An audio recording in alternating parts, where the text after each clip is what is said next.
up, YouTube? Tonight's one small step for retro space, one giant leap for Friday night. It's your boys, Detroit Love, P-Dubs Arcade Loft, Michael B. the Game Genie, and Nostalgia with another episode of the Super Game Room Dudes Friday night. Just got live.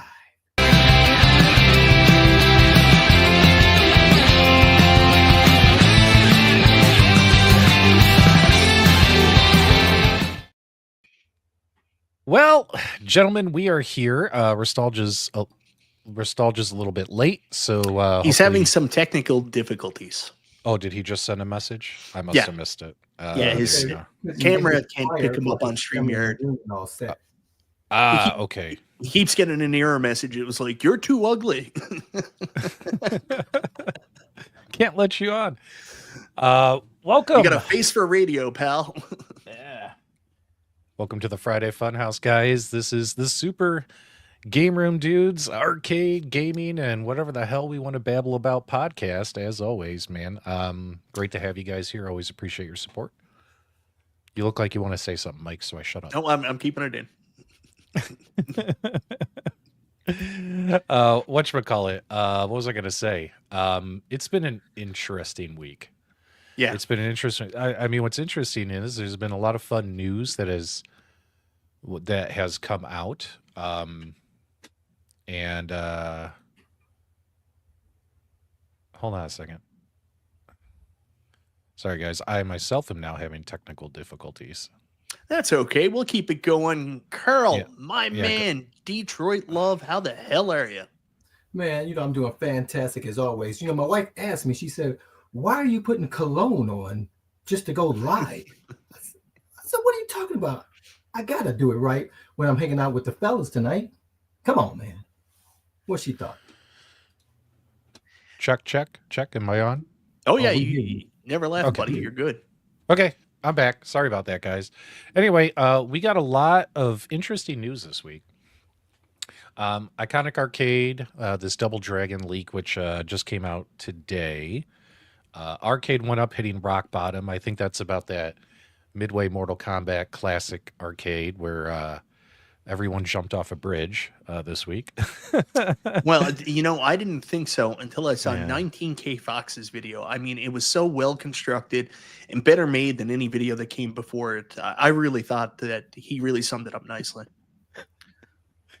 Like, one thing I don't like about you is you always stir the pot. Oh, yes. Yes. Yeah.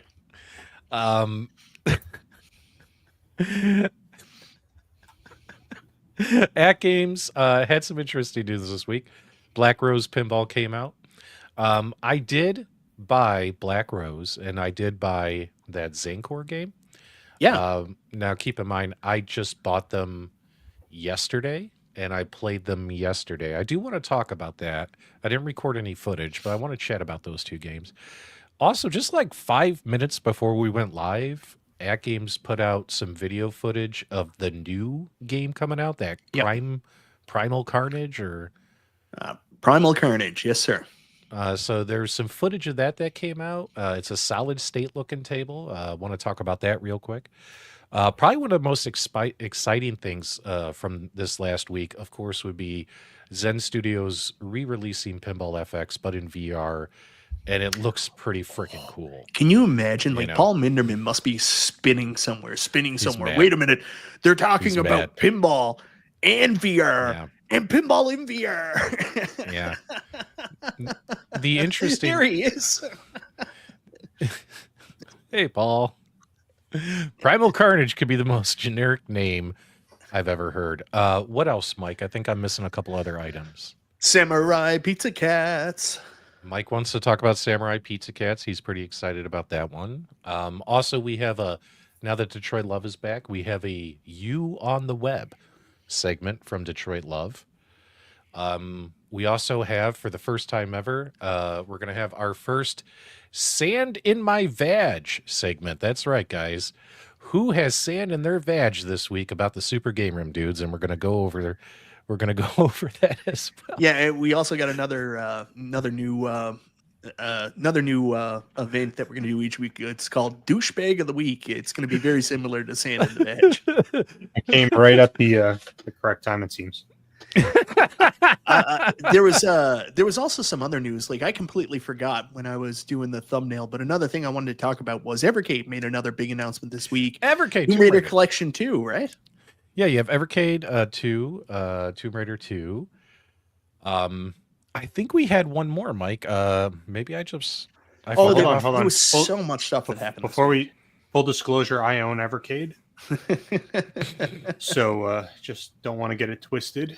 We're going to be talking about a company that I personally own 100% of. I'm trying to make sure because Mike sent me the list, and I was like, Jurassic Park pinball music update, Marvel Rivals Studio shutdown. Yeah, and I think that's it. Yeah, that's it. And Alien Rogue Incursion, MetaQuest launch, and it's also on sale on PS and Steam. But we have no business talking about that as fans. Like you have to be a hardened, learned VR gamer to talk about it. So unfortunately, we're going to have to use Brooklyn to go over that topic. Yeah, you know what's interesting is I bought my MetaQuest 3 out of my own pocket, just like I bought the MetaQuest 2 out of my own pocket. MetaQuest 3, I bought it back in April 2024. And I didn't open it until about, October, November. You're not a real fan. That's the problem. The problem is not that. The problem is I have so much stuff going on, and you guys know me. I buy a lot of crap. And I don't have time to play all this stuff all the time. I literally have too much stuff. One thing we're doing during our home renovations is I have been getting rid of things. I have been getting rid of stuff. And I'm not just talking arcade stuff. I'm talking, guys, I have collectibles. I have all that stuff, old baseball cards and things, like just too much stuff, right? So I'm finally trying to trim down the amount of crap I have in my house. But I paid for those out of my own pocket. And since I've been playing, and the only reason that the people that motivated me are guys here like Brooklyn Menace, right? Guys like Brooklyn Menace. Brooklyn Menace, who's a super cool person in our community, super nice guy, welcoming to everybody, has no time for drama or BS. No, actually, and he's been one of the people that with the insane amount of gatekeeping just from a couple people that wanted to play some VR in their spare time. He's actually been one of the nicest people. So thank you so much. Yeah, and what's interesting is, I've opened my VR 4 months ago. I only put out one YouTube video about VR, and that was a pinball game. And I thought, well, I'm not going to cover all these big games that VR is doing, like Batman and all these other ones, because guess what? My audience probably doesn't care. But if it was like a pinball or classic IP theme, maybe I'll do a video on my channel for it. And I did one video, right? And the company even asked me to. They reached out to me, said, hey, we heard you might be interested in VR. Check out our VR pinball game. That's it. No malicious intent, no weird conspiracy. Yet I find it really odd that there are some actual lunatics in our community that said, I received my unit for free when I paid for them, even posted their receipts in my Discord. Paid for them out of my own pocket. And what's this? This is receipts. Crazy. It's receipts. Receipts paid for out of our own pocket. No reimbursement later. And then on top of that, what was I going to say? I haven't made any video shilling it. Just talking about we've said in our podcast lately, guys, is hey, we're having fun playing VR. That's literally all we've said. And we've talked about a few games, right? Like nothing controversial. So I don't know where this psychotic behavior comes from. It's like this weird high school stuff. I thought you were going to save this for the Sand in the Veg comment section. Like what? Well, what I don't understand is, and then Mike, I and you got accused of using Brooklyn Menace this week. I wanted to use him sexually, but he wasn't up for that, so I had to figure out a different way to do it. And I'm sitting there, I'm like, we've had Brooklyn Menace on the Super Game Room, dude, several times over the years. And anytime we see Brooklyn Menace in our live chat over the last few years, not recently, years, we shout the guy out. We tell everyone to go check out his channel, go hang out with Brooklyn, give him some support. And any YouTuber who's not a bag of dicks, we send traffic their way, don't we? We've been doing it for years. Yeah, like if you're a nice person, usually we will share. If you think we're and what's funny, you're probably a dickhead. What's funny is the channels that judge us never support other channels, never promote channels, never help other channels. They don't even help each other as co-hosts, which is really funny. So I just got to say, guys, that what I appreciate about our audience is you guys are smarter than the crap that gets thrown your way. And I appreciate your guys' support and being here every single week, because I have, it was probably one of the most pathetic live streams I've ever seen this week. Talk about having sand in your vagina because somebody who you don't like is friends with somebody you like, and you're all mad about it. And literally go on the internet and tell people they're using you to try and get that person to only talk to you is something from high school, guys. Am I right? Isn't that some high school fucking behavior? I mean, it sounds like something a bunch of girls would do in high school, honestly. So listen, honestly, at the end of the day, what does it matter? Who cares? Like, I weird don't behavior. Who cares? I really think some of you, and you know who you are, I think some of you really need to maybe take a break from social media and YouTube, because it's literally consumed your soul and every one of your thought processes, and potentially seek some professional help. You know what I mean? Because I'm actually worried about the mental health of some individuals. I actually find it flattering. I mean, I've been spending all this time doing my own YouTube show. I didn't know there was like another guy out there doing a whole show about me too. It's crazy. There's another guy grifting off of you, calling you a grifter. It's the best thing in the whole world. I thought he quit. I mean, I can understand if you got a beef with somebody, you got to get it off your chest, and maybe you make one video. But when you make over 100 videos in 2 years about another person, that's a little obsessive. That's like a crush. Do you think he wants to bang me? That's what it is. He's got a crush on you, Mike.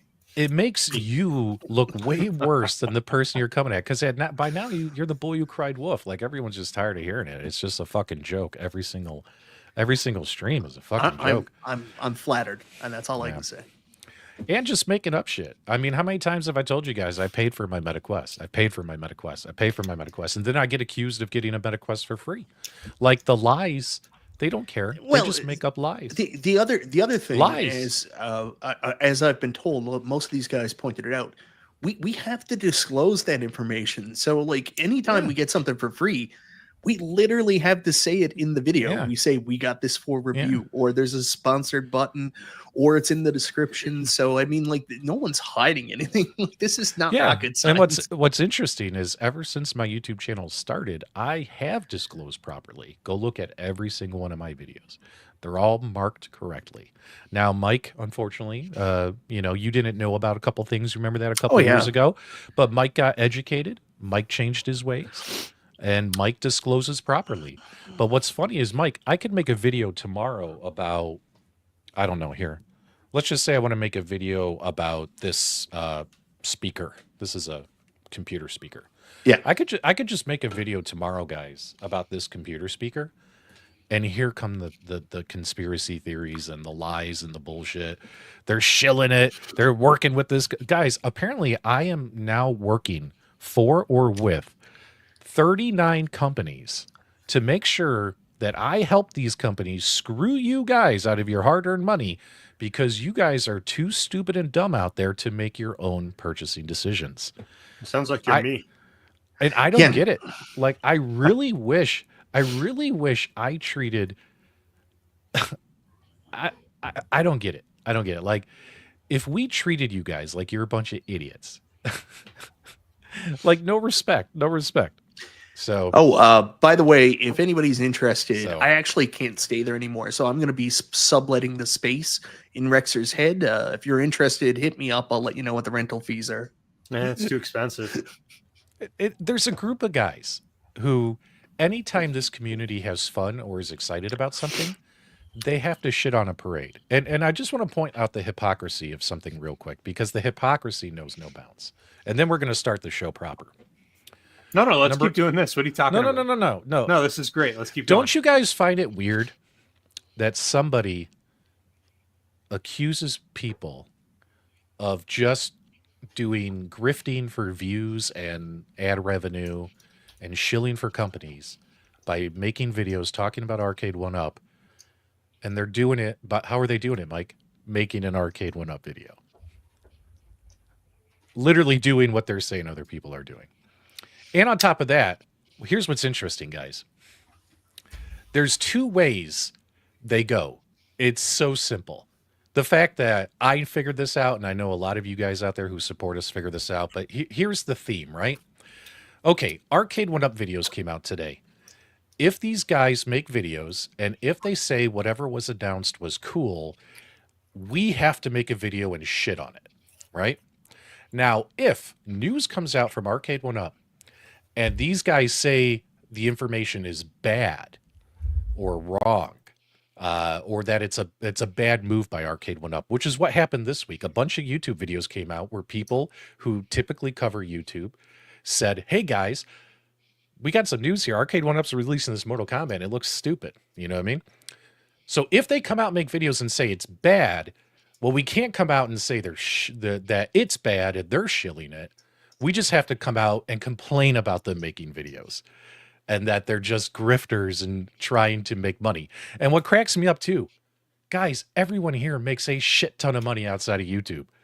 I would not sell my integrity for $200 a month in YouTube revenue. Yeah, I don't think like these people realize I mean? like how small of amount of YouTube revenue is, and like there's no companies actually compensating anybody. Like there's big sponsorships. Like some people get big sponsorships from like big companies, but none of the home arcade companies are doing anything. There hasn't been any sponsorships since like back in the day when Retro Ralph was getting sponsored by Arcade1Up, or the Retro Buzz was getting sponsored by Arcade1Up. There's none of that stuff.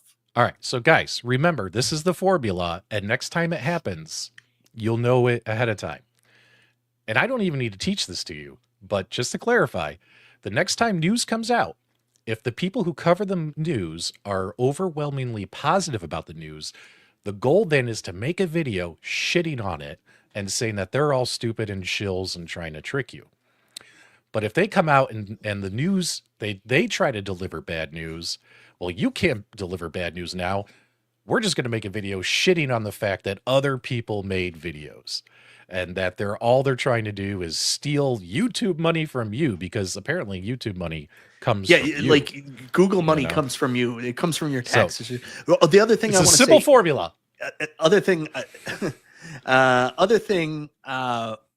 want to make clear, if someone brags about how their channel is not monetized and they wear it like this vest of integrity, make sure they actually have the stats to even monetize their channel in the first place, because your channel can't be monetized till you hit 1,000 subscribers, and I'm pretty sure there's a view limit as well before you can monetize. So people can go around and be like, well, my channel's not monetized, but they can't get their channel monetized. It's like walking around and being like, oh, I'm saving myself for marriage, when you're really just like an ugly fucker no one would screw. I never understood that argument about the non-monetization thing. Yeah, that's so stupid. Let me clear that up, guys. If you have a YouTube channel and you want to monetize and become a partner of the YouTube Partner Program, there's two metrics. Number one, you have to have over 1,000 subscribers. Number two, within a 12-month span, you have to have at least 4,000 hours of watch time to qualify, which means people watch your channel. How many views is 4,000 hours, guys? On average, and you could Google this, on average, that means at least within a 12-month period, you had 240,000 views on your channel to get you to 4,000. That's assuming an average of every video is around 6 minutes long, and the audience probably watched about 50% of the video before they clicked away. 240,000 views is about 4,000 hours in 1 year plus 1,000 subscribers. If your channel only had 40,000 views in the last 12 months, you're not eligible for monetization anyway. Because you probably only have 200 hours of watch time, and you're not eligible anyway. So that's not entirely true. So when you brag and say, "I'm not monetized," it's not. I'm not monetized by choice. It's, so virtuous. Right. It's I'm not monetized because I can't be. So what I would love to see is let's help him hit that goal, guys. Everyone subscribe to Kev Gret. Watch his videos. I mean, guys, we're not gatekeepers. Let's help Kev Gret I am. If I don't like somebody, number. I'm not mentioning their shit. Let's help him hit that number, guys. I mean, all's fair. You guys deserve to hear more than one opinion. Help him hit that number. Help him get to 240,000 views. And then when he has this where he can actually make the choice as to whether or not he can monetize or not, let's see if he keeps the monetization off. And after that, wear that badge proudly. But until that happens, it's just hot wind in the air, in my opinion. What do you guys think? I mean, that's just kind of funny, in my opinion. So there you go.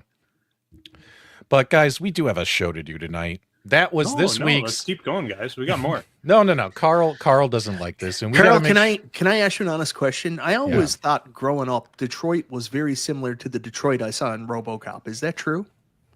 Yep. No. Okay. Only on Tuesdays. But look, keep in mind, guys, as much as it's usually the people who proclaim that they're telling you the truth are the ones filled with the biggest lies. Don't forget that. Now, if they have to advertise truth, that's a red flag versus someone who just puts information out on the internet for you to consume. It's like clicking on a video that says honest review. Honest review. The truth about this product. Right. Yada, yada, yada. Right. Yeah. By the way, I did that, Mike, on a couple of videos. I did that because RGT85 would do that on his videos. And I was like, does it work? And honestly, the view counts were the same. The view counts were the same. Work. But guys, we have a lot of topics. Let's get to the topics. There's 200 people here as always waiting. Oh, we bamboozled you guys. There is no show. It's just going to be us complaining about people. Well, that was this week's Sand in Our Vag. That's right. If you have sand in your vagina because of the Super Game Room Dudes and what we do on YouTube, we will definitely point out how ridiculous you are. Carl, did you color your beard? They said it's looking sharp. Nope, just letting it all grow out. That's all. Right. Now, unfortunately, there are 3 members of the broadcast or live chat who we've managed to screw money out of. So let's highlight these guys. Dan Z, $5. Thanks for all you do, Super Game Room Dudes. Thank you for the Big Mac money. Geo says, P-Dubs answered this question. What is your arcade game room theme song? So he put that in a bunch of Discords today. Like, what kind of music do you like to listen to in your arcade? I really want to answer this one. Well, I'll give my answer real quick in case people missed it. Sorry, mine's quick. When I'm playing video games, like arcades, like usually typically music around my house, 80s hair bands. That's the kind of music I love listening to. Go ahead, Mike, and Nostalgia and Detroit Love. Yeah, I love 80s hair bands as well, but like my favorite arcade song, like I always get fired up when this comes on, when one of my 80s playlists is on. Patti Smith's The Warrior. Love it. All right. Nostalgia, is it a collection of Backstreet Boys, NSYNC? What do we got going on here, buddy? I want it that way. I'm gonna say YMCA by the Village People. Okay, I know you're kidding, but what about for real? What do you listen to? I don't know. It depends. It depends on the day. I'm really into the Chili Peppers. Which one? The mild ones or the hot ones? The Red Hot Chili Peppers. Oh, okay. If I had to pick a song, I like Under the Bridge. I think that's kind of like a decent song for like a little game room sort of thing. Either that, or if I'm feeling like I want to do a little bit of headbanging, maybe some Billy Talent. I'm not sure. One of those two. That's where I sit. And Detroit Love, what about you, man?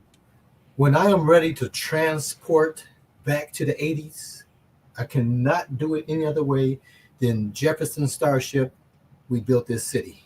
Nice song. We built this city. My song. Yeah, great song.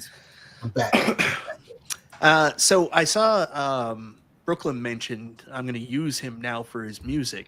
He likes ICP, Insane Clown Posse. What a surprise, right?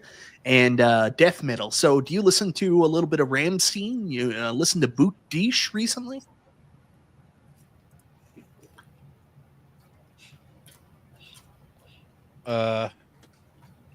We lost P-Dubs. We lost him. Is he just confused? Like, what's going on here? It's a little bit of both. His nose is going to start bleeding soon. Can he? Mic check. Mic check. Yeah, no, we your can mic's hear not you. here. We can't hear you. I am having PC problems here tonight. Mike, you might have to run the show. All right. Moving on up to the top spot, because P-Dubs hasn't bought a computer in a while. I need to replace it. I really do. I need to replace it. Stop buying everything and get a PC. You know what's funny too is I need to buy a new camera because my nice camera broke months ago, and I haven't bought it. I haven't replaced it yet because I keep buying other shit. I pre-ordered some more stuff today. It's Is your camera a loser? Yeah, this camera's a loser. I hate this fucking camera. Get a Canon M200. That's what most of us are using. They're pretty inexpensive. They're not in print anymore. Yeah. All right. So let's do the Arcade1Up segment real quick so we can get rid of Paul after. No,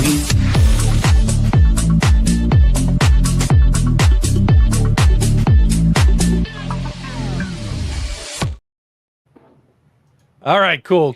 All right, guys. So we got that was a joke, Paul. Paul, we love you. Multicade Paul, as we like to call him, Multicade Paul. So we're gonna do this. This is the Arcade1Up news, and it got covered to death this week, but we haven't heard Nostalgia or Detroit Love's opinion on this yet. So guys, just real quick, did you catch the news about this, or do you need to be brought up to speed?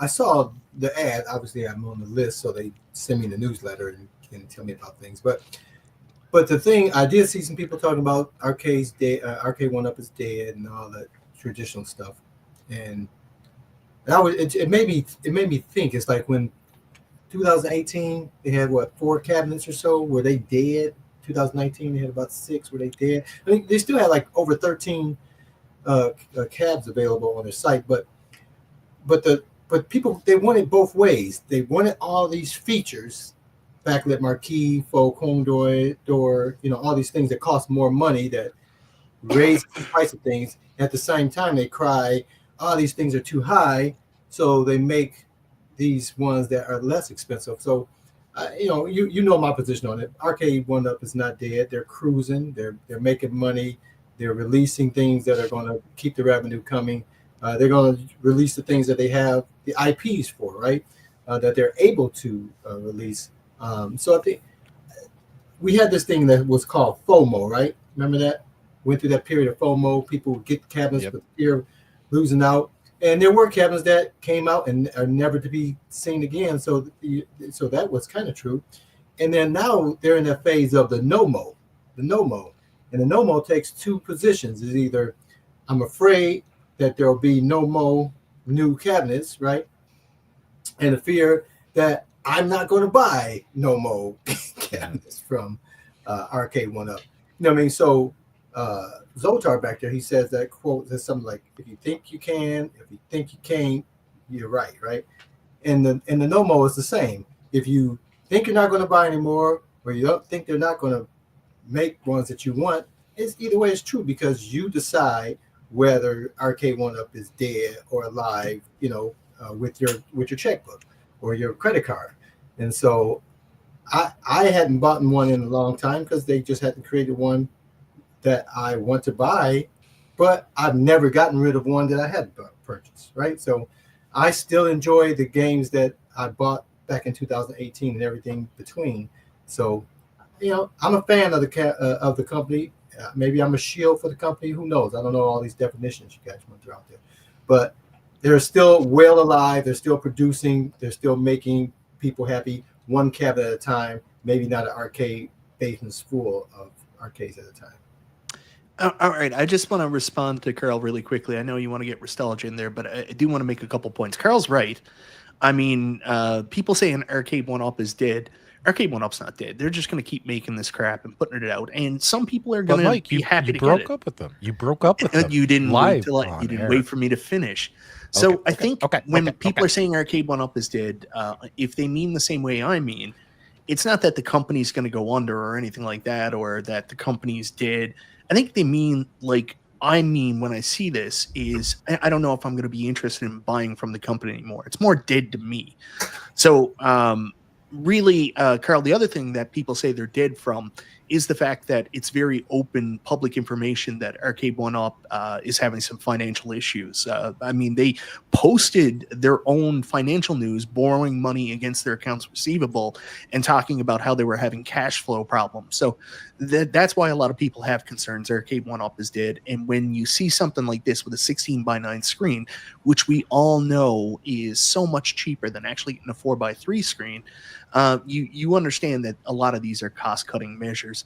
They could still be there 10 years down the road, still making the same 5 cabs, keep doing more cost-cutting measures. No one's saying they're going out of business, or no one's saying that anything's wrong.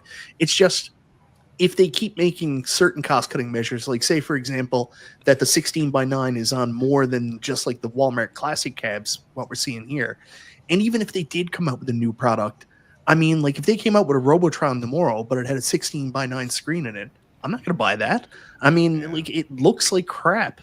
You buy these because they provide nostalgia, but when they start removing the nostalgia, why am I paying $500-600 for an arcade that, you know, I look at it and I'm like, oh, I could have just done this in a multi-cade. So that's just my opinion. Other people might be totally fine with it. Company keeps on moving, like you say, Carl. Most of what you say is 100% right, but obviously they're no longer interested in catering to the hardcore fans or really trying to be a company that focuses on making really cool-looking nostalgia arcade products. They're just looking to continue the brand and do it as cheap as possible. What about you, Nostalgia? How do you feel about this now that Mike got that off his chest? I have only seen photos of this just in passing through like our own group chats. Yep.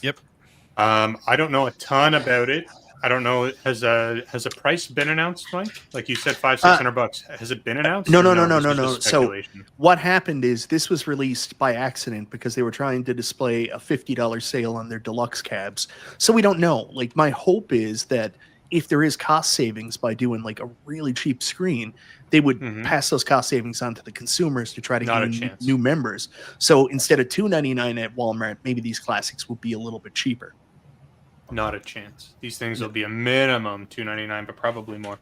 My thought on that is that I'm kind of like Carl. I think that Arcade1Up's going to do what Arcade1Up's going to do. I don't think they're doing anything other than what they've continued to do and just gradually strayed away from the core community of people that were originally buying their products. Mortal Kombat is an interesting title because it spans a significant number of generations. Like you've got people who are in their 50s that would enjoy it, and you've got people in their 20s that would enjoy it. And this is an interesting title to see a 16:9 aspect ratio display, because when you're looking at those younger generations, like the teenagers, 20-year-olds, early 30-year-olds, they don't have that affinity for a 4:3 aspect ratio in the same way that somebody who actually played those games in an original arcade on a CRT TV. So, like a lot of those guys emulated those games back on their 16:9 computer monitor, right? So, for them, having side bezels installed and just seeing kind of the square display fit within a 16:9 isn't really that big of a deal. So, I mean, I don't like it personally, but also says the guy who's got a 16:9 in his AtGames machine right behind me. So, like, I don't have a problem with this. I'm not going to buy it. I'm not the market for it, but I can totally get what they're doing. It's just not what the core community wants. But what company only follows after what the core community wants? Yeah, and no one's saying it's so hard because maybe this is the right move for them. Maybe they need to go cheaper. Maybe it'll be a huge success for them. But like I'm speaking from a perspective of a person that wants to buy their products. It's not for me. That's where I'm coming from. You don't have the room for them either, Michael B. Well, I still have room, but I would have to move something out. So, like I said, like if they came out with Robotron tomorrow, Yep. this cab that I've always wanted, but if it has Yep. that 16:9 monitor in it, I'm just like, you know what, I'll pass. Yeah. Legends, the Ultimate would have to go if Yeah. Robotron. Can you guys put Why? it back up on screen? I just want to see the artwork again. I already closed the window. Okay. It's, Well, it's I did- terrible.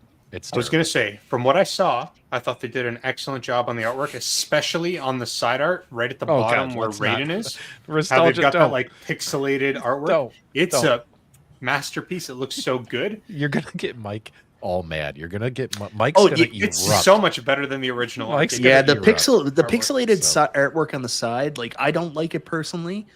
Some people might be fine with it, but my big Yeah. problem is it's just ripping off like the Pac-Man Pixel Bash. They did the exact same thing with their side art. I mean, there's nothing new or interesting about what they did there. No, but Moderator. it doesn't look bad. It's just not All what right. you like, right? I wanted to 100%. keep it that it's only a 5-minute topic. I wanted to keep it that way. Let's keep rolling, guys. We got a lot to catch up on because of the sand in the vag segment. Took up a lot of time at the beginning. Meatball Saucy, $10. Moderators, do me a favor, share a link to his YouTube channel in the video description below. I'll kind of clarify what he's talking about. Meatball Saucy was in my Discord and he was talking about, does anyone know what the largest virtual pinball controversy of all time was? Like the biggest controversy in the V-Pin world, virtual pinball. And I remember hearing about this a couple years ago, and I mentioned, are you talking about the Ghostbusters story? And he's like, yes, absolutely. He's doing a special on YouTube talking about that controversy. I'm not going to ruin the story for you guys. Make sure you guys tune into his channel Sunday at 10 a.m. and learn all about that particular controversy. And also, Meatball, you could have just DM'd me. You didn't have to spend $10 Yeah. on this. I would have done this anyway for you because I think it's an awesome story that needs to be shared. And Meatball's a nice guy, so we would have no problem sharing his information. And if Oh, you wait, wonder why, hold on. if you wonder why we don't share your information, it's probably because you're a dick. Yeah, hold on. I got to check my YouTube rule book. According to Sand in the Vag rules, we once again, Mike, according to this, we have promoted someone else on YouTube. Ergo, we are using them. Mike, we just use Meatball. Fuck. We'll Yeah. never learn. We're never So- going to get any better at this. Holy shit. I know it's worse. But I wanted to bring up this comment from Dr. Torque. This is actually a really good point I didn't think about. So the pixelated black might actually be a little unique because now they're going with those all black risers. So the pixelated art going down could be a segue to the all black risers. So that's actually a really good point. I didn't think about that, Dr. Torque. Yeah, Mike. Maybe if you stopped, Being such a being so dick? judgmental, Yeah. then you would actually take a moment Maybe. to reflect on what the reality of the Yeah, situation there you go. All right, let's move on here to our next topic. AtGames, there's a lot of stuff. Do you want to do AtGames or Iconic Arcade or Pinball FX? Which one do you want to do? Let's do Pinball FX on VR. Yeah, Mike, sure. tell everyone what happened while I pull up the asset. Go ahead. So they had a new episode of Pinball Bytes the other day, a lot of news and notes, but the big focus was, of course, the relaunch of Pinball FX VR. Now, I have been lucky enough in the past, not recently, but about 3 years ago, Nostalgia, you were part of this too. Meta actually reached out and sent us out MetaQuest 2s and had us take a look at Star Wars Pinball FX VR. And it was good, but like, at the same time, it felt like a little grainy. Like there was a lot of really cool things with it, and it was really my first experience in VR. But still, it wasn't exactly on. Some people love it. I rebought it for the MetaQuest 3 when I got it because I didn't have access to rebought it. Yeah, I lost my Facebook that's account. right. That's right. I lost my Facebook account, so I Gotcha. rebought Star Wars Pinball VR. But I'm looking at this. At first, when I was seeing it, I was like, wait, so it's only going to be like 3 Zen original games? And then, of course, the Indiana Jones came up, and I was like, oh, thank God. So I've bought Pinball FX already on Epix. I've already bought Pinball FX, and I'm not talking about FX3 on Steam. Now I'm going to go back.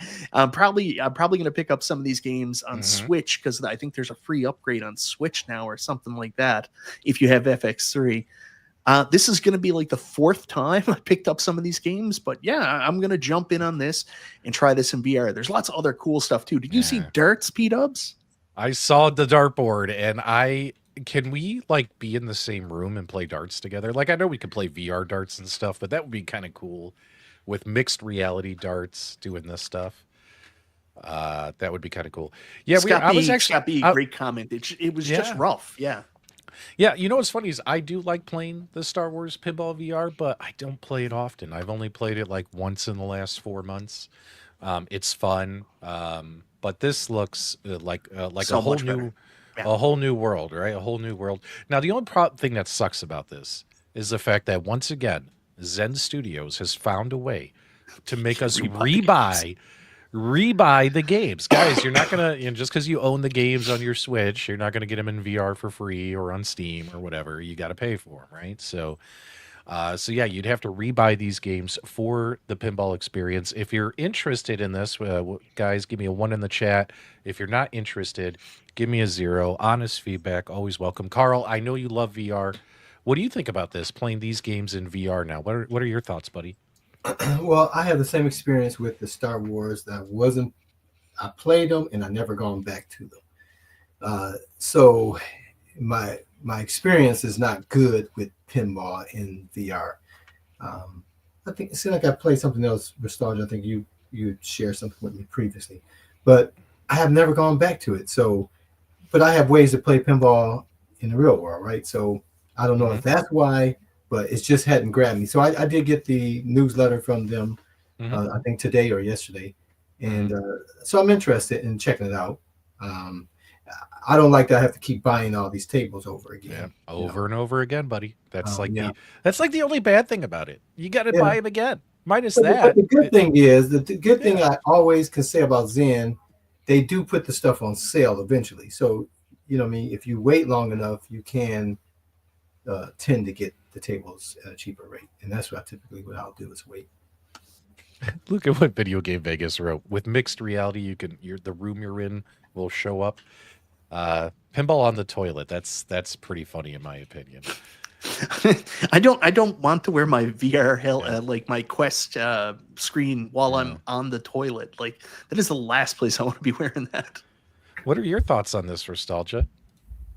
I don't know. This is actually, I didn't even know this was a thing until just now. So what Carl is referring to is they had the Pinball Star Wars that was released for VR, but Zen also had previously, I think it was called, I swear it was Pinball FX2. Pinball FX, yeah. No, Pinball FX2. That was on VR as well. Yeah. And that had, I can't remember, it had Back to the Future, it had Jaws, Walking Dead. And I played that. I actually liked that more than I liked the Star Wars pinball. I don't know if I'm a big fan of pinball in VR, but I'd be interested in maybe trying it. What I like about it is before it was always like the Zen original games or the Zen, partnership games with licensed titles, but we're actually getting the Williams titles this time, which is what I'm really excited about. I have an affinity for those Zen recreated tables. You certainly do. Yeah, and like all things, VR gets better as the years go by. So I'm hoping that they've advanced it. Obviously the hardware has gotten better with you guys with the Quest 3s. So it'll be interesting to see where it's arrived at. Some people have been so excited about getting Quest 3, they actually risked their lives to get it, taking up like really sleazy Facebook marketplace ads, going out to dangerous places in their cities to go pick them up. It's crazy, I tell you. Nostalgia, you got anything to say about that? I don't know what you're talking about, Mike. Always throwing people under the bus, Mike. Always throwing. Nostalgia got scammed. I did. So this is actually, since we're talking pinball now, we're going to pivot more towards other pinball, and this is a perfect segue for Detroit Love's new segment, You on the Web. However, Carl, I have the logo you sent me. I just haven't made the cute intro yet, so I'll try and have it ready for next week. So my apologies. But Carl, take it away. It's your show whenever you're ready, buddy. No problem.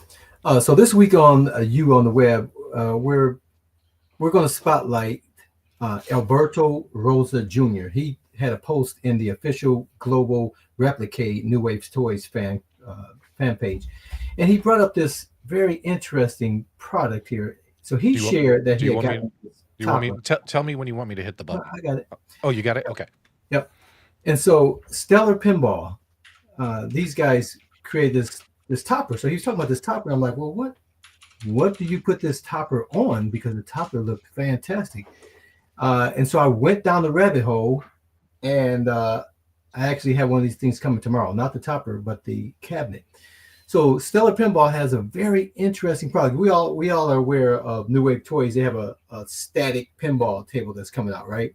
Yeah. It's pre-orders. So this is similar to this. This is 3D printed, and it's a standalone showpiece. One you can get cheaper that has no lights. The second one has lights in the back. The back box will light up, and the play field will light up. But the great thing about it is that you can put your switch into this pool. It's a 1/5 scale pinball table. Really? You can pull out the full play field and put your switch in there, and now you have a fully functional pinball table. So right there in there is his Nintendo Switch? Yes, he has his Nintendo Switch in there. Now it's made for the what's the one you have, P-Dubs? The OLED? The standard? It's made for the OLED. Oh, it's made for the OLED. Right. But it will work with the standard, which I have. There'll just be a little gap towards the back glass with the original. So mine is coming tomorrow. So I did order. You got one? Yeah. Nice. So I got one. I didn't get the topper for it yet. But I got the one that lights up, it has batteries operated. But the cool thing about this thing is this is fully mechanical. Oh, wow. There's no, you literally put your Switch Joy-Cons in the body of this thing. So you pull out the play field here, right there, yeah. Slide in your Switch, you put in your Joy-Cons right into these things, and everything about it is mechanical. So when you push the flipper buttons, you're actually pushing the buttons on the Joy-Cons. When you nudge, it has like a little nudge plate at the base of it. And if you push it from the right, it'll nudge to the right. If you hit it from the left, it'll nudge. Oh, look at that. And it folds them down. Oh. Yeah, you put in your Switch, and now this showpiece that was just a static pinball table now is a fully functional game, which works with FX3, FX, with the Stern, works with Zachariah, all of the Switch pinball tables. That's really cool. Through the cabinet mode. So it's pretty cool little project there. And these guys remind me, is a guy and his son out in Utah. Kind of remind me of Glenn, his son, when they got started with this. But they just 3D print these. These all are hand built and shipped out from these guys. So pretty cool. So I saw his post and I was like, dude, wow, what the heck is this? And I bought it with no hesitation. Well, we've seen in the past, guys, we've seen a lot of ways for you to play your Nintendo Switch pinball. Tulsa Arcades has a fun little pinball machine that you slide your Nintendo Switch in, but you got to connect your controls via the Nintendo Switch encoder board. It's not that hard. I've made videos on that. And then also Sharpen overseas. Although it's super expensive, they also make the same kind of Nintendo Switch pinball kits. But again, it's just the bottom half is what Tulsa Arcades and what Sharpen Pinball make. The fact that this guy, it actually looks like a full pinball machine. The way the top folds down and you slide it in, pop it back up. In my opinion, that adds to the immersion factor, makes it more fun. I think this is really cool. This is literally the first time I've ever seen this, Carl. Thanks so much for sharing this tonight. Guys, what do you think about this? It could be a fun way to play your Nintendo Switch pinball games. Nostalgia, what do you think, man?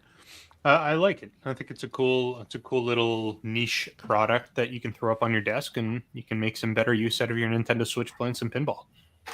It's pretty slick. I do like it. The packaging as well is pretty... Packaging's really impressive, yeah. It comes in a little crate. That's pretty hilarious. I mean, think about it. Yeah, and the pinball itself comes in a crate. Can you show the topper again? It's just a video. Can you just go back to the topper? Right there. Where they take it out? You know what my favorite part about it is? When the topper comes out, nothing on the topper looks like E.T. wearing a wig. Oh, shut up. Why do you guys hate on the Labyrinth Pinball Topper? Do you realize Labyrinth Pinball Topper's like the #1 topper It is of all the of all nicest time? topper ever, and it's the only topper that features ET wearing a wig. Yeah. You know what? And these things aren't cheap. So they have 2 editions. The one that don't light up at all, and that's the $159, and Right. the one that lights up is $269. Yeah. The topper alone is $89 if you want to add that. So again, that's optional. But I got the Supernova, which is the one that lights up. And it's crazy how we say things are expensive, but some things that just strike a nerve, Yeah. and the cost is no issue. But So really quickly, yeah, I know you want to talk about Video Game Vegas. We missed a super chat earlier from Kevin Clausen, $5 super chat. Oh, we Galloping did? Ghost actually brought in their first new pinball machine in 5 years My bad. this past weekend, and it was the first game they brought in 5 years. And Kevin Clausen said, "What do you think it is?" And I said, "Guaranteed, it's going to be Evil Dead. They got a horror theme there." It was Evil Dead. So thank you very much for the super chat, Kevin Clausen. I'm excited to go back to Chicago because I want to play Evil Dead. But the other reason I wanted to bring this up is you said that the Goblin Topper is the best of all time. I think that Evil Dead Topper might give it a run for its money. I don't want to talk about that, Mike, right now. All right, I don't want to talk about that. So it's handmade. Those prices aren't bad. Yeah, it's not like this is a major corporation, guys, that can build stuff on the cheap and sell it for cheap, right? So good stuff. Carl, what a great find for you on the web this week. We got to keep this segment going. I freaking love it. And I might order one of these as well, guys. Honestly, I think that would be a really fun way to play pinball on my Nintendo Switch. It'd be a really fun way to do it. Just I wish it was 1/6 scale, obviously, but obviously with the 1/5. Switch screen, with the one screen size, you can't do it. So it's All right. So now it's time for my segment. Get ready.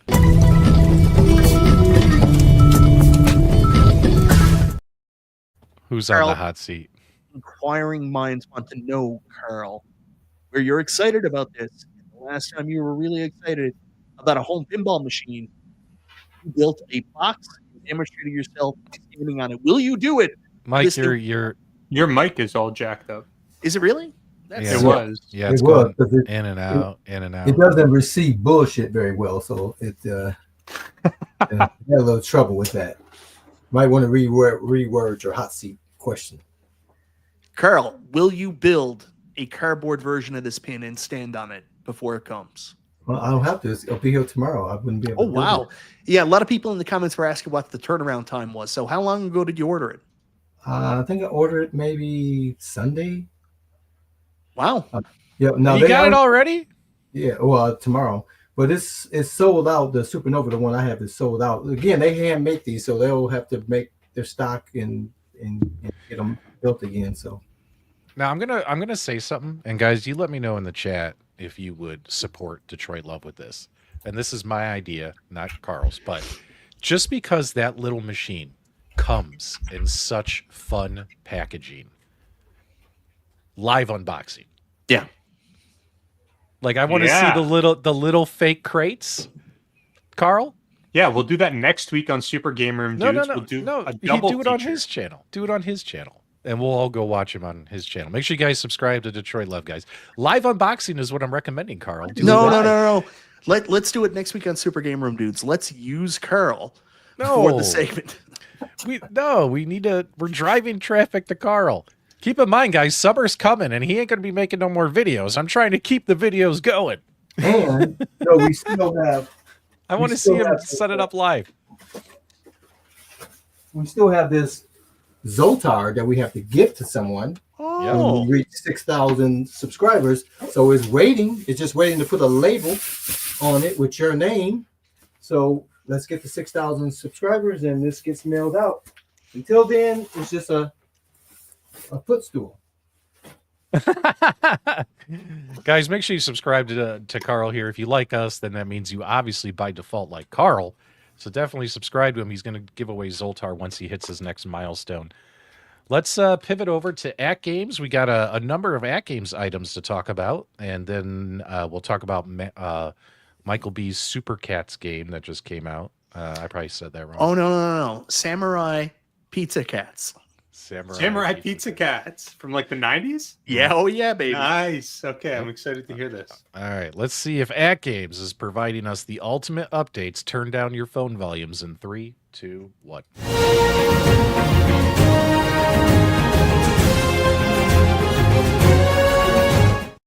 Okay, wait, before we start on the main topic, Yes, sir. I have something for AtGames. What? A bit of this bit. So, Go ahead, buddy. last week, I turned on my pinball machine. Have not used it in probably... Well, I haven't actually played it in a long time, but I only use it to turn it on as the backdrop. As you can see... Oh, sorry. I got nothing displayed on the back glass. That's because nothing responds to input. None of the buttons work. The joystick doesn't work. The action buttons don't work on the control panel. The start button doesn't work. The home button, nothing works. I didn't do anything. I turned it on one day and just nothing would work. So I noticed it last week and I was like, that's weird. I turned it off, left it off. I tried it a few times over the past week. Same thing. It just turns on. Everything loads. I can see everything on the actual main display, but I can't control anything. I can't do anything. It's weird. Has anybody else seen that? I know that was an issue with the ALUs, but I didn't think that was a thing with the ALPs. It's not the encoder board? You checked all that stuff? Yeah, everything's good. Everything's good. My plunger did that. It just stopped working. And to be clear, this is not the ALP 4K. This is like the ALP HD or their original pinball machine. Now, did you try turning it off and then turning it on again? Yeah, I just did. I wanted to bring that up because that's super, super annoying. Now, I've been watching a lot of channels that have what they do is their audience members wear these hats made out of aluminum. I think they're tinfoil hats. So by default, assuming that there's a conspiracy, Nostalgia, by any way, did you say anything mean, public or private, about Wagner's Tech Talk, Tampa Tech, Papa Brad, Evil Genius Entertainment, Rascal? Did you happen to do that? Because maybe they sent you a kill code in revenge. They couldn't because I take my devices offline. Oh. But I don't know what's going on with it. I honestly don't know. I'll have to do... People are saying like to physically unplug the machine. I can do that. I mean, I used the kill switch and it's been off for a week. And just try resetting everything. I've been waiting. With the number of times that I've pointed out AtGames mess ups in the last year, I've been waiting for all my machines to suddenly be bricked. I'm just waiting. Send the code. Kill his stuff. But that's a sad story, Nostalgia. Hopefully you can figure that out. In the meantime, real quick, this just came out. We're going to kind of show this first. This is Primal Carnage. They just published this on their Facebook page right as we were going live, right before we went live. This is as big as I can get the footage. Sorry, guys, I didn't get a chance to download it and maximize it. But this is the Primal game, and they're making it like a solid state game. And I got to tell you, I kind of like the way this looks. It's fast. It's zippy. It's not like a slow deluxe game, right? Like, there's a lot of those Magic Pixel, what do you call them? Like the award tables. You know what I'm talking about, Mike? Like the Mummy and stuff. Yeah. Like those, in my opinion, are actually fun to play because they're super fast, fun pinball, right? This one, it's interesting. Guys, what do you think about this Primal Carnage thing? And Mike, Carl, Steve, what do you guys think about this? I'll play it again. This just came out. I'm hopeful that this is going to be good. So there you go. I said something positive, so you know PK will never get a clip of that. Go ahead, guys. What do you think of this? You know what it looks like to me? What's that, buddy? It looks like pinball. It actually, I don't mind this. I'm not really a big fan of the the older style. Some of them can be really good. Like Shooting the Rapids is awesome. Yeah.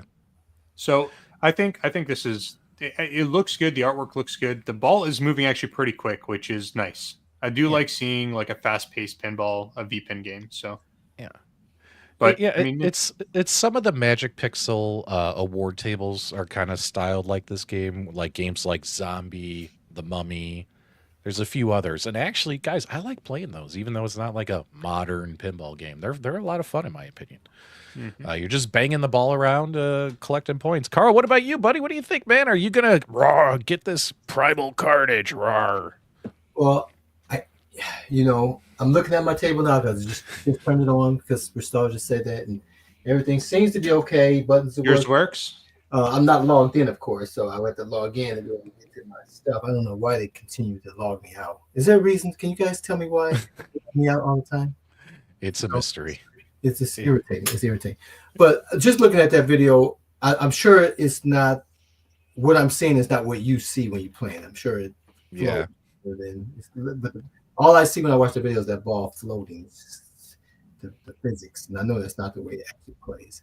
So I would have to see it on the table to be able to make a judgment call on it. It would look too dark in that video for me, yeah, I would have to see it before I can make a judgment call. Okay. Let's grab this real quick. Big super chat from Jeremy K. $10. Thanks for all you guys do. What's everyone's favorite arcade game of all time? I think we can answer this and then pivot back to AtGames. For me, hands down, Qbert. It's my favorite arcade game of all time. What about you boys? And let us know in the chat your favorite. Well, my favorite is this guy. Donkey Kong. I have it in my arcade in miniature size. So this is obviously the Build-A-Cade, but I have Joe Sable's Arcade's what do you call it, acrylic skin. This thing is freaking awesome. So I'm excited to finally have Donkey Kong in the Love Cave because I hadn't to this point. I can play it on my other cabinets, but I didn't have a Donkey Kong cabinet till now. Magic sword, get that shit out of here. Magic sword. All right, Mike, Nostalgia, come on. Let's give him Nostalgia, his $10 worth. What is your favorite arcade game of all time? He's gonna say Pokemon. I know he's gonna say Sonic the Hedgehog. I'm not gonna say Sonic. I'm not gonna say Sonic. I'm a really big fan of Golden Axe: The Revenge of Death Adder. All right, block JT for saying bad dudes. Get him out. Robotron 2084, I think, is the perfect arcade game. And what was yours, Nostalgia? I'm sorry, I cut you off. Golden Axe: Revenge of Death Adder. That is a fun game. That is a super fun game. Come on, Magic Sword is awesome. MG, block him. Get him out. MG should know. I'm going to tell you a story, MG. A while ago, when I was making console videos, I made a video talking about how much I dislike Echo the Dolphin, and the entire Echo the Dolphin online community came after me. It was crazy. I have been attacked in my comments sections on some live streams where I've ranted about how Echo the Dolphin is, in my opinion, like the worst video game ever made. Yeah. It's worst so video game. Good. And then that's it. Little girls like Nostalgia come in my chats and they're like, "Oh my god, Echo was the greatest. Nostalgia, it was so good." Nostalgia is just because you guys didn't know what to do in the game. Nostalgia is actually the the founder of the the 3-star Sky and the Moon Echo the Dolphin fan page. Now what if I am? Now the new game this week from AtGames, pivoting back, is Black Rose, and we covered Zancor Deluxe. We covered Zancor Deluxe last week, and I hate to make us go back and talk about, but can we talk about that one because I finally got a chance to play it? Yeah, go ahead. Right. Can I just bring up this comment? Yeah, go ahead while I'm pulling this up. It's well known you don't F with the blowhole crowd. You don't mess with the blowhole crowd. That's a fair point. Parappa the Rap of the first game was incredible, okay? That was a great game, yeah. Yeah, it was amazing. The second one, not as good, but the first one was awesome. Kick, punch, it's all in the mind. If you want to test me, I'm sure you'll find the things I'll teach you is sure to beat you. But nevertheless, you get a lesson. We're going to get a copyright claim or something, or someone's going to just strike us just to get rid of People get so mad when I sing. Yeah. All right, let's go back to this. So, guys, yesterday I bought Black Rose because that came out, and I bought Zancor Deluxe. Now, Zancor Deluxe looks like your typical Zakaria Deluxe. Oh, game, hold on. Right? Can you get this video up? This guy's terrible. He won't be able to get all the modes. He won't be able to show everybody everything. It seems like he's just having fun. Oh, my God. Last night, if you guys caught Mike's Black Rose stream last night, you did your stream. You started your stream, and I immediately hopped in right when you started playing. And I said, Mike's going to unlock all the game modes guaranteed tonight, right? And then you played the first ball, drained it right away. Yeah. I had to then go into live chat and say, update, Mike will only unlock one game mode tonight. Confirmed. But that's just me hazing my buddy. All right, but let's get back to this because we really want to talk about Black Rose. Zancor Deluxe came out last week. I got to say, I actually really enjoyed playing this game. Yep. Considering there's way too many damn flippers, it's the same feel to it as every other Magic Pixel Deluxe game. And keep in mind, this game came out a couple years ago on consoles and PC. I just never played it. I don't think it's the same feel. I feel like this one's more open, like both this and Space. Right. Well, this more so, but there's not a ton of garbage in right by the slingshots in front of the flippers. There's not a ton of garbage in the bottom, which really kind of makes the pinball experience worse, in my opinion. But I played it. I liked the music they went with. And a couple of the game modes were fun, and there's like a spider that grabs the freaking ball and stuff. And I actually enjoyed it. Now, I only scored, I think, like 60 million, 70 million. I mean, I only played it like 3 or 4 times, but I didn't walk away from it thinking that it sucked. No, not at all.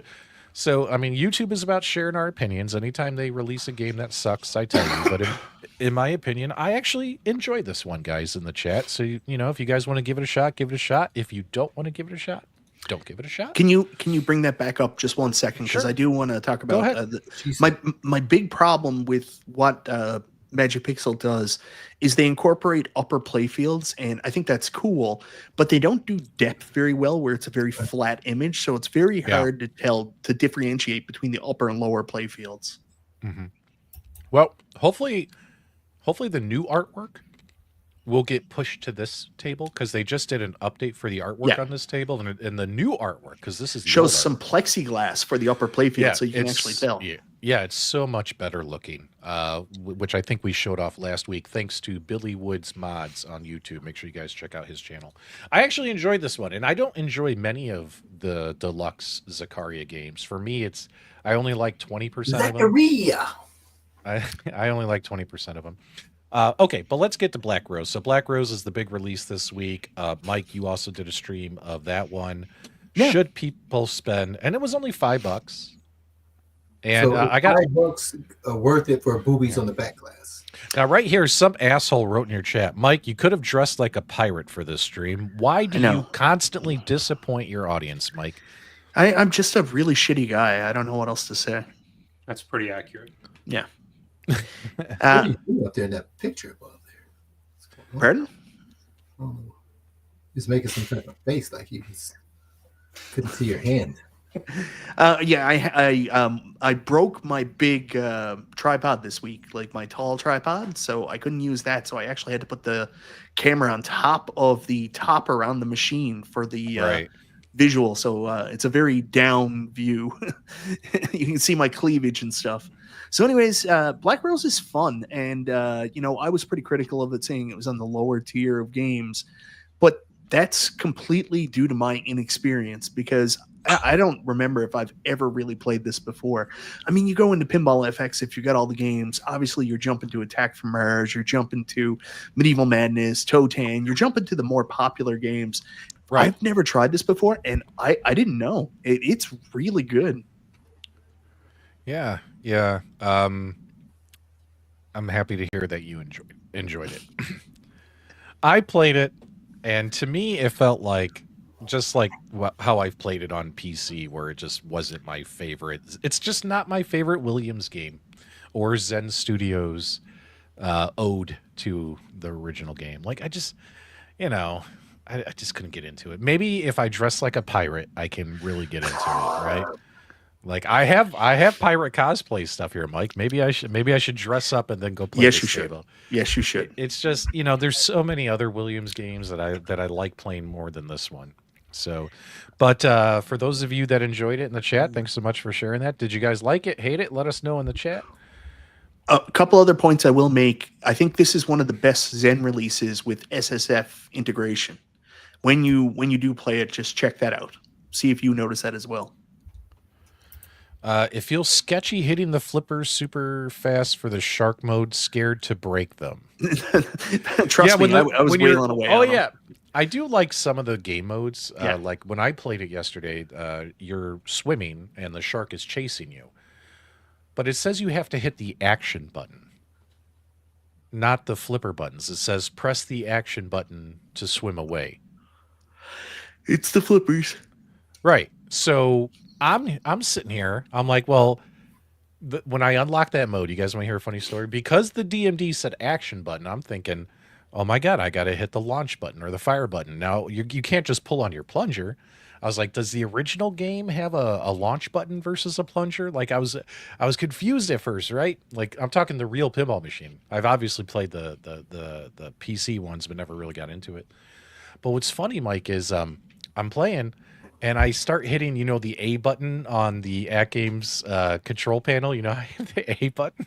And I was like, why is my guy not swimming? Shark ate my ass. Shark ate my ass. It was funny. And then the second time I unlocked that mode, I was hitting the flipper buttons. I was like, oh, they mean the flipper buttons. Don't I feel like a dumbass? You know what I mean? Like it was fun. You had to be there. Like I'm sitting there hitting the A button on the arcade control panel going, why is he not swimming? He's going to die. And then he died. So funny. Did you do the knife throw mini game? I can't figure that one out. I didn't do that one. Yeah. I didn't do that one. Shark ate my ass. That's true. Amen. He did. He ate my ass, that shark. It was pretty funny. Nostalgia, do you like pirate themed pinball? You don't even have a 4K pinball, let alone a pinball machine that works right now. Nostalgia, do you like movies about gladiators? I do. I like a lot of things about gladiators, actually. So, yeah, I don't know what to tell you. What I will say is, anytime Zen Studios game comes out, it's a welcome addition to the lineup versus some of the other stuff. So, good stuff there. Good job by AtGames. Now, last week, guys, we already reported last week about the AtGames affordable financing screw up. We already reported on it. Nice to see that other channels are finally picking up on that story. But we reported on it. It's ridiculous. Hey, guys, we had no idea how to bill you. We couldn't bill you. Now we're going to bill you for 3 or 4 months worth of payments to get to catch up. We talked about that last week. It's stupid. It's like AtGames does something good. They release fun games or decent games, but then also this stuff on the side kind of ruins the experience. Am I right? So, we covered that last week. What was the other one from this week? I thought they announced Party Zone. Who would have thunk? Oh, it's officially announced? They announced Party Zone, guys. Wow. I didn't see that one coming. Is that just for the 4K or is that the... Party Zone is just for the 4K again, Ooh. but because it's another Zen Studios Williams game. But I mean, we don't know how everyone found out about these games in advance. Party Zone and Black Rose, but yeah, they officially announced it right here. Let's go ahead and open this up. It's going to come out, guys, on February 26th, which is 5 days from now. How many of you guys are fans of the Party Zone game? Let me know in the live chat. It's almost like there's an influencer group that we don't know about, and someone's breaking DNR. Somebody broke DNR, do not resuscitate. Somebody broke their embargo. Somebody tried to be sneaky. AtGames trusted them with information, and they went and told everybody. And then I covered it in a video. It wasn't me.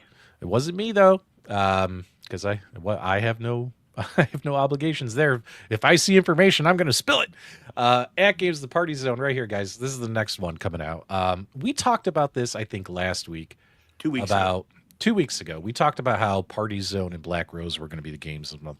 And it just felt like, and this is just my opinion, these are two of the Williams games that are not my go-to to play. It's always Medieval Madness, Attack from Mars, Addams Family, Twilight Zone, Indiana Jones.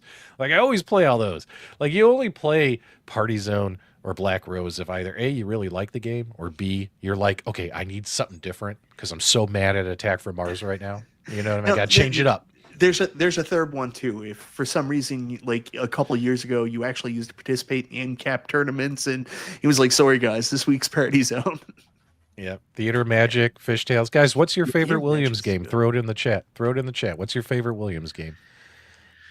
So many. Because I doubt we're going to see people typing in Party Zone or Black Rose as their favorite Williams game to further illustrate my point. There's Attack from Mars. There's Medieval Menace, Totan.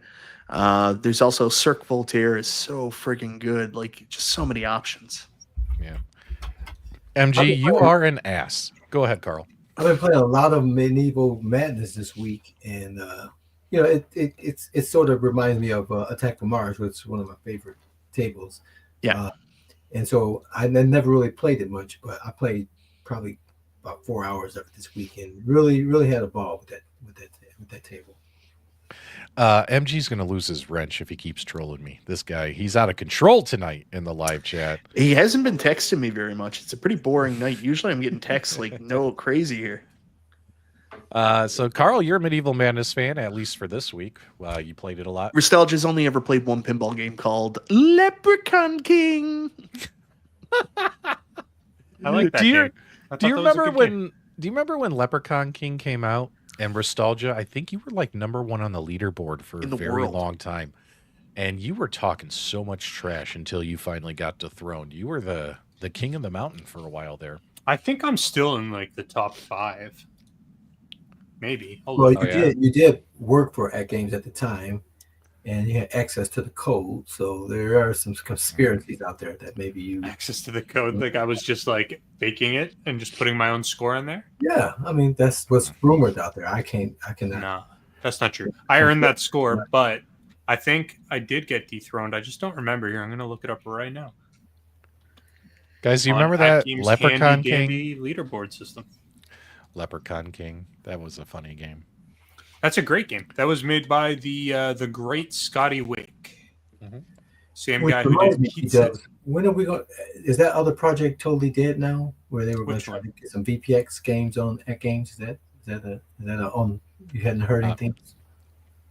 I don't think anything ever came of that. They haven't mentioned anything in a long time. Yeah. But we also got the news that a lot of people were waiting for. Let's go ahead and let me grab this for you guys. This is actually really important news. So about 6 weeks ago, AtGames broke OTG mode. So the OTG mode again, for the AtGames, we're talking about plugging in your PCs, playing your pinball games via your PC. So PC VPX, PC Future Pinball, PC FX3, Pinball M, all that stuff. And let me pull this up right here for you guys. So they said they kind of figured it out, and test results have been promising. And when they do the next firmware, that will fix it. So when the next firmware comes out very soon. So the way I read this announcement is, we looked into it, we finally figured out what the problem was. We're testing the fix now. It's going to be implemented soon in the next firmware. So sounds like they're fixing it finally, which that impacts a lot of people out there who want to play their PC pinball games. This brought them a lot of heat over the last few weeks. Mike, I saw several people on either Facebook, Reddit, or Discord saying, I'm not buying any more first-party games until they fix it so I can play my own games, right? So that's good to see that this is finally happening. So I guess we all just need to wait a little bit more for that fix to go through. Hopefully it'll be in the next week or two. So there you go. Knowing that they figured it out and they're going to fix it is all I needed to hear. So I'm good on that. Yeah, commitment to fix it, that's appreciated. And honestly, 6 weeks is crazy. But at the same time, like considering some of the turnaround times that we've seen before, that's pretty quick. So, Billy Woods, we gave you a shout out earlier. I don't know if you caught that or not. Billy Woods Mods, great guy on YouTube. If you like AtGames Pinball, definitely check out his channel. In my opinion, no. I mean, if you bought the machine before they started that crap, you don't have to pay for it. But if you bought the machine after they started charging for it, like when those, what are they called? Standard editions? Advanced features. Like which machine started carrying? It was standard edition, I do believe. Yeah. So if you bought a standard edition pinball, you have to pay that money, which is complete bullshit in my opinion, to turn on your HDMI and USB ports. But people like us, like me, who've owned the machine since January, we're good. We don't have to pay that shit. So if they come back and try to charge for it, I don't think that would go over very, very well at all. No. And the thing that's clear about that is they never took anything away from existing customers. It's just new customers. Like if they came starter edition, that's right. Starter edition. So if they came and then they were like, yeah, we got to take it away from you guys too, then it's, you know what I mean? Then it's full revolt time. Yeah, full on, grab the pitchforks, burn down the house, all that kind of stuff. Yeah, and the bigger models or the I don't know what it, deluxe editions, standard editions, sorry, not the premium starters, but the CEPs and all that stuff, they still you don't have to pay for advanced features with those. So if you go and buy like Jason just said, the $1,500 FX Legends 4K Peanuts CEP, your advanced features are already unlocked. It's only the starter editions. All right. They technically did take it away by breaking it the last 6 weeks. You know what I mean? Yeah, that's true. Like, are we going to get a do people who pay for that service, Mike, do they get a prorated refund? Like, should we start, like, putting that crap out there in the internet? It's not a subscription, guys. Yeah. I know. But I know. even It's like saying when Sony's Sony Nostalgia, this community, we got to cover all avenues, all facets of conspiracies. We got to have our tinfoil hats ready. Just being a bunch of whiners. You know? Now I have a question. So the OTG that was broken, was that only on the 4Ks? Yeah. Okay. As far as I know, only. Yeah, because I know only my on 4K. OTG has not had a problem at all. All right, we got to talk about the greatest game in the world that is about to be released, and I know Michael B is super, super hot about this. Mike, what is the big scoop about Samurai Pizza? Samurai Pizza Cats. Oh, real quick, Zen Studios made an announcement saying, hey, all those Jurassic Park pinball games we made, we finally licensed the official music.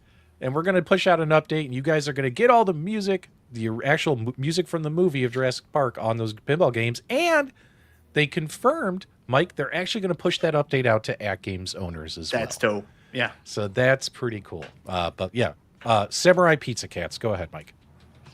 Samurai Pizza Cats. So I just like all this stuff, like all these cartoons and shit from the 80s and 90s, getting new games. Nostalgia, were you a Samurai Pizza Cats fan? That seems like it was in your age range. That was absolutely in my age range, and I do remember watching Samurai Pizza Cats. I don't remember anything about them, but I remember watching them. I know they existed. I never watched them. You've never heard of them before, Doug? I've never heard of them. I heard of the Teenage Mutant Ninja Turtles. I guess I'm a boomer, Mike. I guess I'm a boomer. What the hell is this? Tell me about it. So the cool thing is, this is old anime cartoon that was, released here in the U.S. They actually went back and got the old voice actors, and this is a brand new cartoon, well, using old Japanese clips and stuff like that, that they redubbed, the voice actors redubbed to talk about the upcoming game. So it's going to have the original voice actors.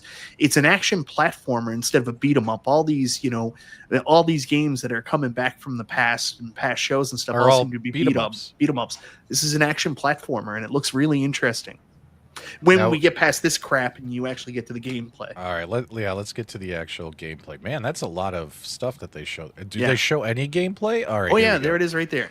Yeah, at the very end. All right, here you go. Man, look how cool that looks. Like graphically, it looks just like the cartoon. I'm gonna have a lot of fun playing this on my Polycade. I'm gonna have a lot of fun playing this on my Megacade. Yeah. This looks sick. Okay, I'm starting to remember all the different colors. Yeah. Yeah.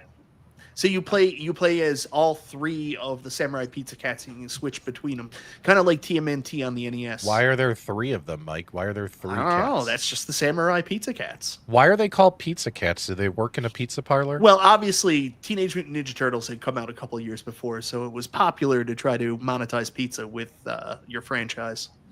But do they do anything with pizza? Like, do they have pizza powers? Do they throw pepperoni? They don't have pizza powers. Nostalgia? I think they just like pizza. Like, that's what it was, yeah. Yeah, like, I think they operate out of a pizza parlor. Do they stick their hands out and like cheese? Mike, I think you're right about that. I think their day job is working in a pizza parlor. Yeah. Yeah. Really? Yeah, I think so. So the pizza parlor is their secret identity, is what you're saying. Looks like we're gonna have a watch party, boys. I don't know what Samurai. This is our next VR watch party. Samurai Pizza Cats. I guess we could watch one episode and we can try and figure this out. All right. Well, this is all like MG says, that'll be a difficult fact, but I'm up for it. I like that it's a cartoon, like the animation they went with. It looks exactly like what a cartoon would look like. Oh yeah, So like it's got really that. cool. It's got that whole what is it? Cuphead. What was that? Cuphead, Cuphead. like Cuphead, like look to it. It's got the original '90s animation, like the graphically with the '90s animation, it looks amazing. Yeah, like when you see this menu here for in-game, like this is the kind of menus and stuff you see in like Cuphead, guys. Yeah. Am I wrong? Yeah. So that kind of reminds me of, man, it goes by so quick I can't even pause it. Yeah, I know. Yeah. This is not a cheap cash in. Like the people who did this obviously have a big passion for the original franchise, and they're doing it right. So add this to your wish list, guys, on whatever console you want to play it on. It'll be coming soon. Is it going to be available on the iArcade? You know what? I'm sure someone will say it will, because I think they still bring games through some kind of weird system to it. But yeah, now this is a great point. AtGames is hyping up their 4K ALU. News is coming soon. Like if you're gonna hype up your 4K ALU, obviously this game would look nice on that type of monitor. They need to license and release these games to work on their system, right? So yeah, that kind of stuff would justify the 4K. Like I don't really want to play Bad Dudes in Bad 4K. Dudes on it. Yeah, because that's what they're gonna do. They're gonna come out and be like, guys, you have never played Bad Dudes. Like you could play it on the AtGames Legends Ultimate 4K. Oh man, no one cares. We're talking about bad dudes and the games that didn't age well. Maybe that's a good transition to go talk about Double Dragon. On the oh yeah, we almost forgot about Double Dragon. Holy shit, we're an hour and a half into the show. It's the main. I guess that was supposed to be one of our main topics, and I forgot all about it. Damn. But yeah, so guys in the chat, did you watch the videos today? As well as see the news about this Double Dragon machine coming soon from Iconic Arcade and Media 1-Up. Let's pull this on the screen here. Woo, guys, thanks so much for the reminder. Holy shit. All right, we'll spend about 5-10 minutes on this. Let us know in the chat, guys, if you are excited about these or not. Mike, go ahead. Go ahead. I'll go last. Go ahead. Yeah, so right now, this came out from an announcement from Arc System Works earlier today. They're doing the Arc World Tournament Finals for 2024, even though it's 2025. And they announced that Iconic Arcade is going to be a new sponsorship. Now, they said they're bringing these two machines to the Arc Tournament Finals. But right now, we assume that means that these are going to be made. Like that's the impression I got, but I could be wrong. Anyways, I don't see Iconic Arcade doing molds and cutting them out just to make two cabinets to bring to an event. You know? Yeah, I know what you're saying. So they're bringing them to the event. So the question is are these just for fun for the event, like a sponsored thing, or are they actually making these? I think they're actually going to be making at least the Double Dragon one. I don't know about Double Dragon Revive though. Well, this is where it gets interesting because 19K Fox, who has a much better relationship with Iconic Arcade than either you or I do, he did say that one of the things they were working on was more of a modern game, and he was like, I don't know about that. There's your modern game, Double Dragon Revive. Oh, so 19K Fox breaking his embargo again. All right. Is that available on Android? Not yet. That's a new upcoming game. This game isn't even coming out until October. Nostalgia. Yeah. Not until October. This game. Yeah, I'll pull it up here in a minute. So, like, I just bought Ninja Gaiden Gaiden, Rise of the Dragons, and they've already got a new game coming out. Like, it seems like Arc System Works is constantly trying to reinvent Double Dragon every couple of years. Yeah. $2 from James. Game list: Double Dragon 1 through 4, Double Dragon Advance, and Super Double Dragon. Are you confirming or guessing? Because nothing's been confirmed. Well, you know how James operates. There's a hand up his butt using him. Actually, I saw. You know, it's funny. I did my video today when this came out, and I actually saw a good number of comments from people saying that they would be interested in big time Double Dragon arcade machine with the Double Dragon themed artwork. which I found surprising because I figured everyone else thought it kind of had aged poorly, like Bad Dudes, but apparently not.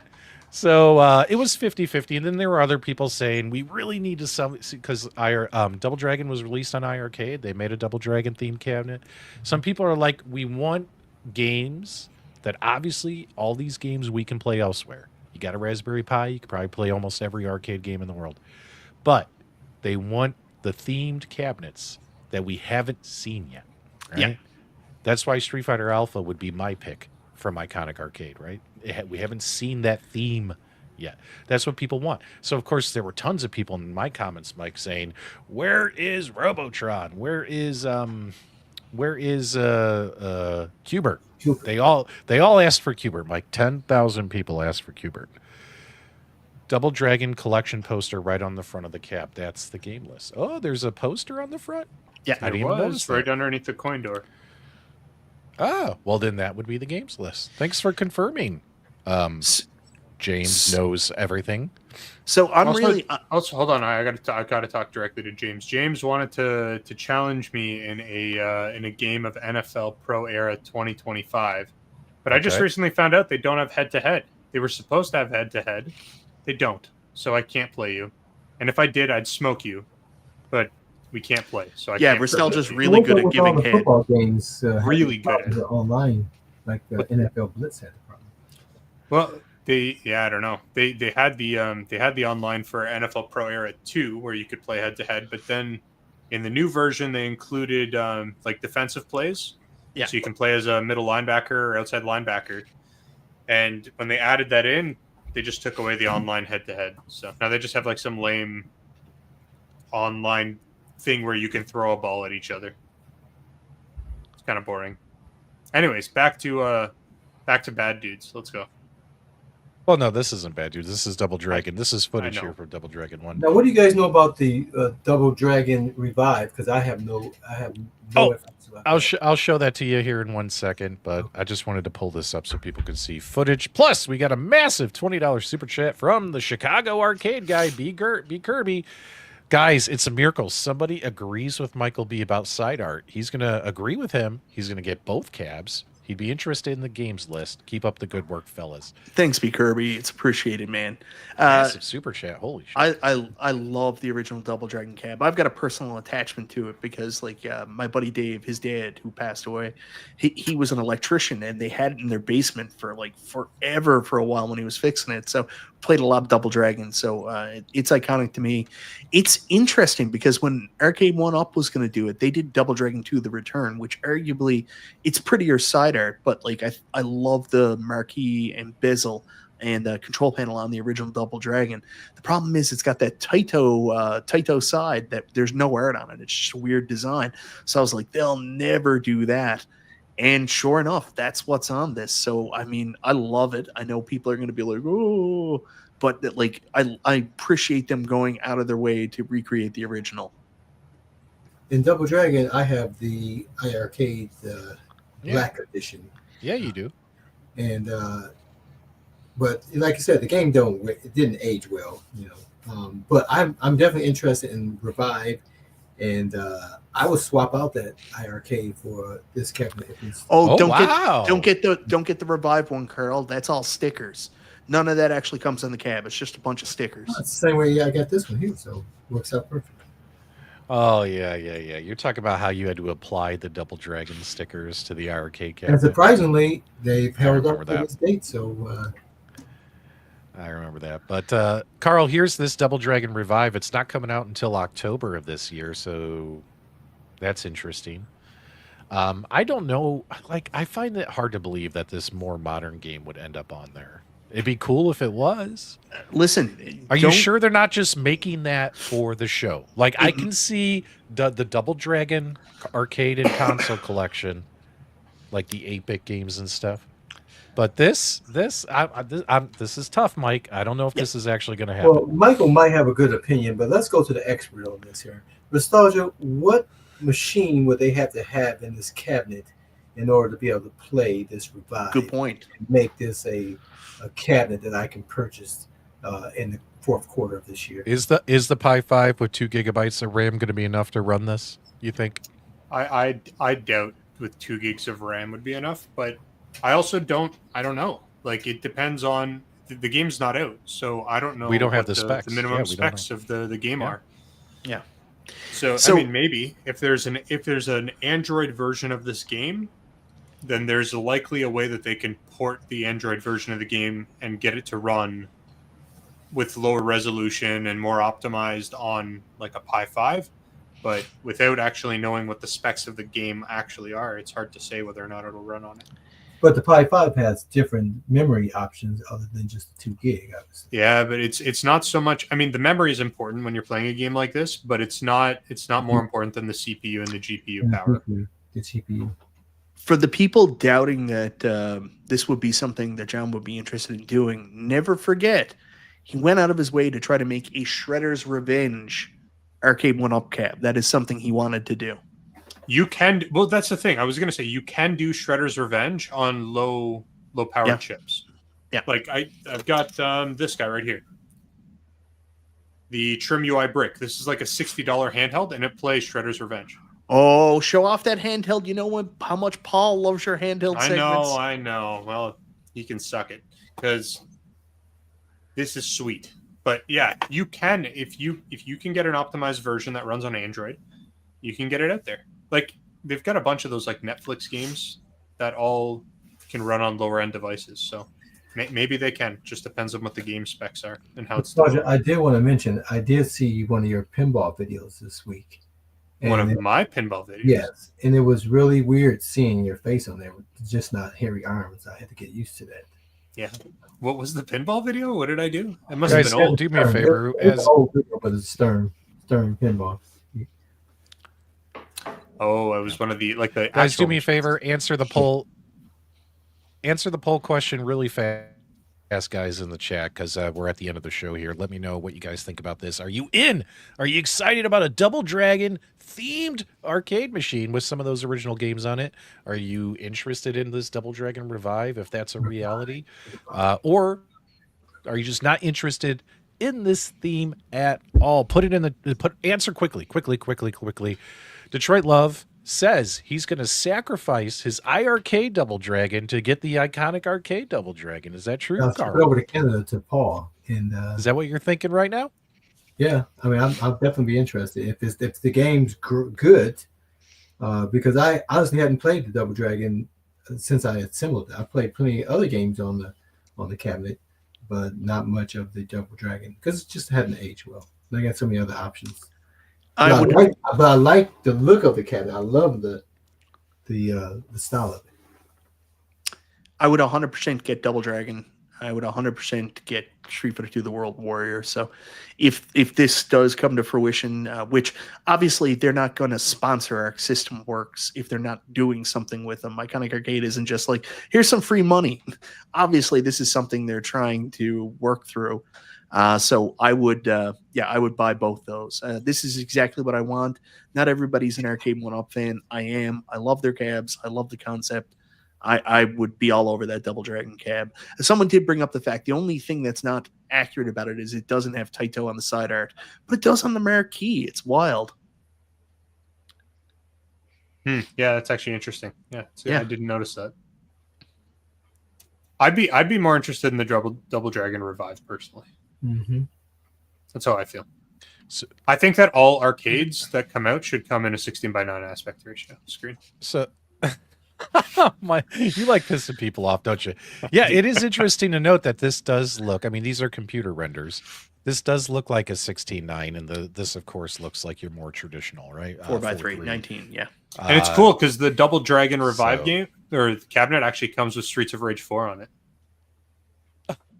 Stop making stuff up. No, look at that image. It's totally Streets of Rage. Is that? It's got to be. It looks like it, doesn't it? It sure does. It looks like it. No way. It can't be. Game. It's a hidden game. That would be so funny. Oh my God, that would be hilarious. We were talking about this the other night because someone was like, who's Unqualified Critics? And I was like, you don't remember him? And I was like, he's the guy that used to do the home arcade coverage while he was playing Streets of Rage 4. Do you remember that? He'd always have video of him playing Streets of Rage 4 and talking about stuff going on in home arcade. Yeah. Interesting fact, he didn't do it at the same time. He'd play the game on its own, and then he'd record a voiceover and just overlay them. You know what's interesting about that? And I'm not dogging on him. There's a lot of these modern gaming channels who they'll put on the thumbnail.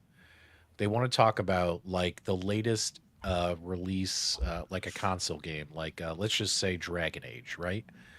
They spend the entire video doing a voiceover while they play some game where they're riding a bike like around a mountain. Have you seen these type of videos, Mike? Like it's not even the game that they're talking about in the video, but it's like I just record stuff while I'm playing a game.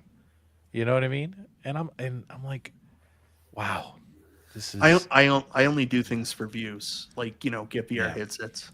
Yeah, that's true. Not me. I only do things for money. True. That's true. So, guys, so it's interesting. We'll see if it becomes officially official from Iconic Arcade. Now, this all came out from Arc Systems Works earlier today. It still hasn't been made officially official. So we'll have to see what's going on. It's unofficially official.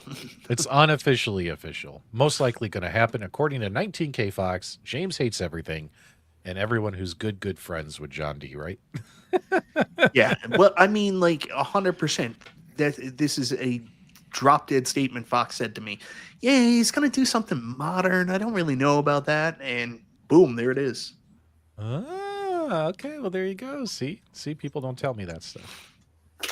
Do you think this negatively affects GRS? No, it does not, because their products appeal to two totally different customers. I made a live stream about it that people were pretty critical about, but the only really big overlap is like if you're tight for money, the pre-orders and the payment and the shipping and everything all syncs up at the same time. So it sucks if you're a wackadoo like me and you want to buy both because you're shelling out all that money at the same time. That's the only real way that any of this intermingles.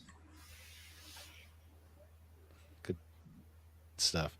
Well, guys, that's going to do it for tonight. We went a little bit longer than planned, and my apologies. I almost forgot one of the main topics at the end there. Thanks so much, chat, for the reminder. If you enjoyed tonight's broadcast, give us your feedback, comments, reactions below. Give us a thumbs up. Thank you for subscribing. Carl, whenever you're ready, send these people on their way. Have a good weekend, everybody.